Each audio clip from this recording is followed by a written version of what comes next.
I'm up about 5:30. So every morning it starts with a run. And that's because that's the one thing I hate to do more than anything in the world. So that's like my cup of coffee. And I'm all about armoring yourself. So the second you leave your house and the second you open your phone, the second you do any of that, you are now letting in poison and cancer. So I make sure a lot of things you can't avoid. So as I get up, I start to armor plate my mind and body. Like a person's going to war, you put your body armor on. That's what I'm doing on that run. I'm waking up and I'm giving myself all this armor. So when I come out in the world, now look at that phone, I'm ready. I'm not waking up late. I'm not rushing around. I'm not disorganized because I know I'm gonna get hit in the fucking mouth. There's an art to getting hit in the fucking mouth. And that is why these things are important. You have to wake up and you have to give yourself belief. You have to give yourself confidence. So it starts with that run. So after the run, I come home, I eat something small. How long's the run typically at the moment? Nowhere under 12 miles. So 12 miles is the minimum. And what are you getting that done in? How long? It depends. Right now I'm running heart rate. So I'm doing like 8:15s, 8:30s, because I'm retraining right now. Because what's that? Is that zone 2 for you? Zone 2. Yep. Because of the leg surgery I had. So I'm going back, starting from scratch. So anywhere from about 1:30 to 2 hours, I run every day. Mm-hmm. So you're fasted on the morning? Yes. Up, straight out? Straight out. 90 minutes to 2 hours of running, back, yep. Eat, and I'm in the gym. So, and then after that, to whatever's on the plan for the day. That's how that works every day. Are you still doing your stretching? Because you've got every 2 night. hours of... You've every got night. 2 hours of meditation, mm-hmm. 90 minutes to 2 hours of running. Mm-hmm. How long's the gym session? Depends, 45 to an hour and a half. Okay. Mm-hmm. Stretching, meditation, run, mm-hmm.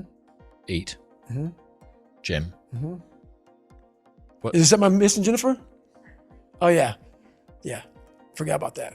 You cycle as well? Yeah. How long are you cycling? It just depends. I do stationary bike right now a lot. Uh-huh. What are you using? Is it like a watt bike or something similar? Yeah, something similar. Yep. So I put my bike on a like trainer mm-hmm. and I cycle. Yep. At least 3 or 4 days a week I'll do that. So... that's your day. There is no room for anything else. Yeah, there is a lot of room. So there's 24 hours, and I use it all pretty well. How's your sleep? What's your sleep like? It's really good. Okay, it is getting now 8 hours ish, something like that. 7-8 hours. Mm-hmm. Yeah. Well, you'd need to with this sort of volume. 7-8 hours. And you're still doing your stretching stuff every night. So you've got a 4-hour block basically of stretching and meditation. Well, no, that's all in one block. You combine the two, right? Yeah, that's all in one block. Cool. Yep.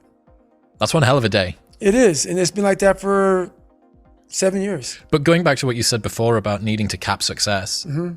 you wouldn't be able to fit even 1/10 of that in. Exactly.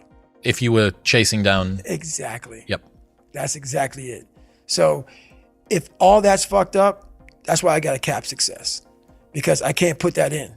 And that's my growth factor. So, that's my human growth factor. You said before about how you build up self-esteem and confidence and stuff. Mm-hmm. And there's this quote from one of my friends, Alex Hormozy, that says, "You don't become confident by shouting affirmations in the mirror, but by having a stack of undeniable proof that you are who you say you are. Outwork your self-doubt." Yes. That's nailed. Nailed. Completely nailed. Yes. Because a lot of people will, and some of these motivational people out here, it's the funniest thing in the world to me. They'll go and say, when you wake up in the morning, pound your chest, fucking look at yourself in the mirror and do all this fucking bullshit. I hope it works. What works for me is that everyday resume, the things I know I've accomplished, the things I know I've done, real hard work, the real calluses on my mind, the real calluses on my hands. That's it. You don't need to pound your chest in the mirror fucking anymore if you have that. It seems like, especially with confidence, right, or self-esteem, there's a relationship between confidence and competence. Mm-hmm. So what you're looking to do is try and have what you believe that you can do be ahead of what you can do. Right. Now, you're not looking for it to be delusional. You don't want it to be able to believe that you can do something like fly, right? But you need to have a relationship between the two. But what people are asking for is for their confidence to be so far ahead of their competence that, or without having even been competent at anything in the beginning. And that's just delusion. That's fantasy. Right. Well, I believe that you have to build belief. Belief is like, there's an after school special belief where the mom says, believe in yourself. And that's all great. But there's also a built belief. And the built belief is one where you are constantly, like for me, I came from a bad place. How I build belief is through the daunting tasks I put myself through. So that's proof positive that I can. So it correlates. And that's how this piece of shit kid that I once thought I was built belief by saying, I was in 3 Hell Weeks. I went to Ranger School. I tried out for Delta Selection. Undeniable stack of proof. That is proof, motherfucker. So whenever you think you can't, the confidence comes from the thing that you built. You must build belief. You must build confidence. It can't be like, hey, I'm gonna go knock that shit out. You gotta look over here and say, I can knock that shit out. It's belief, and it's built on what you put in to yourself. There's no purpose in your life. You know, people need to have purpose to get up. They need purpose to perform. You need to get to a point in your life where there's nothing on the docket. There's no 5K. There's no I'm going to get into school to be this or that and still perform to the highest level. Because what people don't get is one day that thing's going to come up.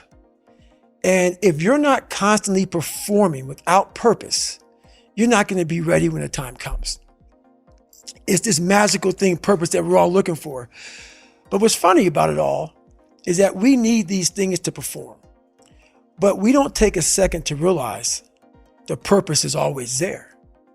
The purpose never leaves us because the very purpose is you. You are always the purpose. There may be another purpose, like being a SEAL or going to college or whatever, but the main purpose in life is you. So if you wake up in the morning and you don't want to do something, you don't care enough about yourself. And that's what you need to really research is, man, why am I not doing this for myself? Because that is the number one purpose in life, is to better oneself. So that's the only purpose I fucking need. So the reason I get up every day, even though there's no race or there's no school, or there's nothing in front of me, is because I have pride in myself. But where do you go to? You wake up on a morning, it's cold, it's wet, it's dark, you've got no cartilage in your knee, you've got shitty shorts, whatever it is that's the issue today. Keep talking. You've got these problems, right? I need you to keep talking about what you were just saying. It's warm on the couch. That's Your it. missus says stay in That's bed. it. It's comfy. That's it's cozy. That's You've got it. work later on. You had an argument last night. You're slightly it. hungover. Because I know every motherfucker ain't going to do what I'm going to do. So this is how you level up. That's how you level up. I know there's a whole bunch of people with that right there. That fires me up. That makes me fucking happy, what you just said. That brings joy to my life right there. Why? Because I know there's so many people that have the ability and just refuse to get off that couch. Refuse to study a few more hours. Refuse to go deeper, to go further. And that's where I gain the advantage. It's so easy to be great nowadays, my friend, because most people are weak. Most people don't want to go to that extra mile. Most people don't want to find that extra because it sucks. It's miserable. It's lonely. You talk about that you were kind of, lonely by yourself. I was the same way. And that used to hurt me growing up. Now I fucking thrive in that shit. That's the only place to be. Well, that was one of the things that is so surprising about growing up through difficulty. So loneliness is one example, right? Growing up as a lonely kid. What you realize is a lot of the things that you feared or hated or were embarrassed about as a child end up being the genesis of the things that you're most proud about as an adult. So the fact that you can work and thrive in solitude gives you the opportunity to be able to move to America and start a podcast, or decide to do Hell Week 3 times in a row, or it doesn't matter how long or dark the course is, you're just going to stay.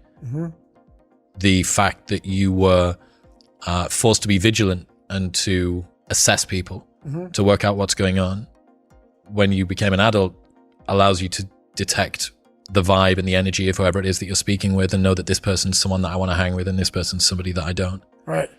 All of the things.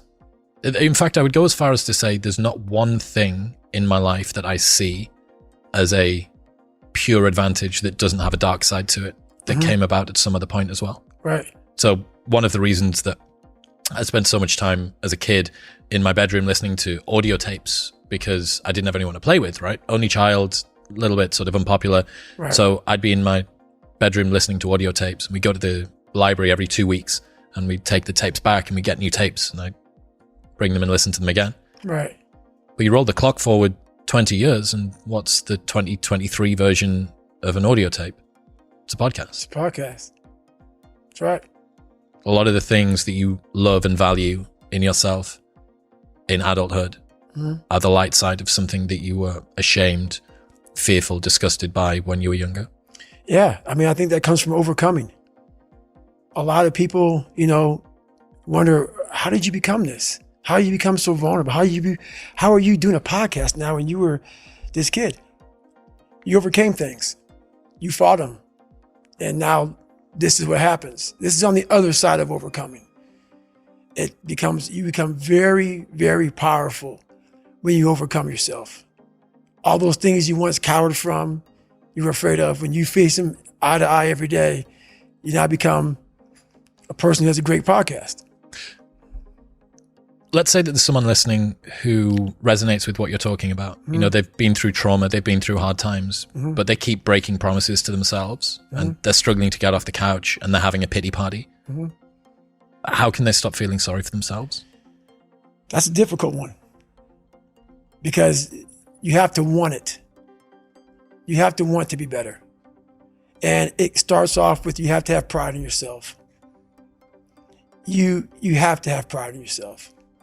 You have to have, there's something about you, whether it's your last name, whether it's just the smallest thing, you have to be proud of yourself. And if you have no pride in yourself, I can't give it to you. Because you're always going to compromise. You're always going to fold. Always. I'm very proud of myself. That's why when people said, no way you can do better than Can't Hurt Me. Roger that. We'll fucking see. It's that pride that wakes you up. And now I'm not talking about bad pride. I'm the attention to detail for the human being I want to do. I call this thing, like, I want to be the standard. I want to be that guy. Like, every place I went in the military, there was this ethos about how this place is, how we're going to live, how we're going to represent ourselves. And I walked around and I saw that most people didn't live up to that ethos. Like, if you go to whatever company, they had this mission statement on how we want to run our company. I made one for myself on how I want to be. And that is why, if people can make up a mission statement, an ethos in which they want to live by, and every morning you wake up, you hold yourself accountable to that mission, not a company's, your own. Make up your own mission statement. What do you want to be in life? And once you do that, now you can work with somebody to get better. You can work with yourself to get better. But until you know what you want to stand for, you will always just be sitting down. You'll never stand for anything. What's that quote? If you don't stand for something, you'll fall for everything. That's it. It's a true statement. In the book, you talk about Roger that, there being two types of Roger that. I absolutely adore the second type. Received, orders given, expect results. That's it. So cool. Above and beyond, more than was expected. That's right. To the letter. That's Roger that. That is, for me, what Roger that means. Received, orders given. Yep. Expect results. Expect results. That's right. So fucking dope. That is it. That is it. And when you hear that from somebody who gets it, you know it because you can look in their eyes. You feel that energy, man. It connects immediately. They're out here to get a job done. Roger that.